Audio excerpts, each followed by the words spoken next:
სომხეთის საერთაშორისო სავაჭრო ჰაბად გადაქცევაზე ამერიკა და ევროკავშირი პირდაპირ ლაპარაკობენ, რომ ის იქნება რეგიონული ლიდერი ამ თვალსაზრისით და იქ ჩაიყრება მილიარდები. ამით ჩვენ კარგავთ საქართველოს გეოსტრატეგიული მდებარეობის განსაკუთრებული მნიშვნელობას და ვკარგავთ ტრილიონებს პირდაპირ მნიშვნელობით, იმიტომ რომ აწლეულების განმავლობაში საქართველოს გამავალი პოტენციური საქონლის რაოდენობა და აქ დატოვებული თანხები და აქ ჩაყრილი, რა ქვია, ინვესტიციები იქნებოდა ამდენი. ეს მოგვისპო ბორიამ.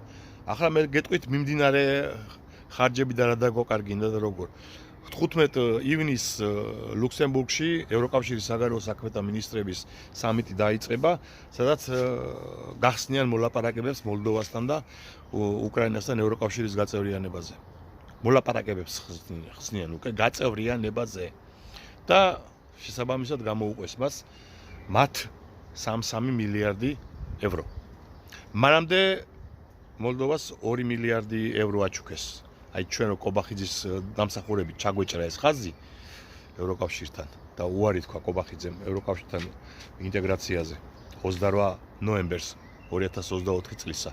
აი ჩვენთვის გამოსაყოფი 2 მილიარდი ევრო გაჩერდა და რა თქმა უნდა მოლდოვას მისცეს ეს 2 მილიარდი ევრო, იმიტომ რომ მოლდოვას არც არავინ აიძულებდა ომში ჩაბმულიყო და არც რუსეთის სანქციების და იძულება იყო იქ. ჩვეულებრივად მოლდოვამ გააგრძელა ევროკავშირის ინტეგრაცია და არც ომში ჩაუბიათ ფრონტისპირა ხაზზე. ფრონტისპირა არის მოლდოვა. და რატომღაც თურმე ჩვენ მოგვინდომეს ესეთი რაღაცა ამათი ტრალივალი ზღაპრებით. მოკლედ, რომ შევაჯამოთ ეს ყველაფერი. ამ 2 წლის განმავლობაში ჩვენ როგორც მოლდოვას მისცეს ეს ყველაფერი დავკარგეთ 5 მილიარდი ევრო. 5 მილიარდი ევრო ეს არის 15 მილიარდ ლარზე მეტი. საქართველოს ბიუჯეტი სულ 25 მილიარდი ევრო არის. ანუ ბიუჯეტის ნახევარზე მეტი დავკარგეთ საჩუქრად.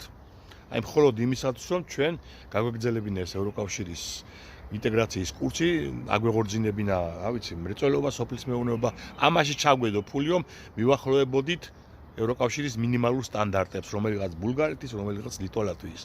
აი ამისთვის აძლევენ საჩუქრად ფულს და ამას ჩვენ ბორია გვაკარგინებს. 15 მილიარდი ევრო, უბრალოდ ლარი, ანუ 5 მილიარდი ევრო დავკარგეთ უკვე ამ 2 წელიწადში. მარტო საჩუქრებში, რასაც გვაძლევდნენ ყოველგვარი პირობის გარეშე.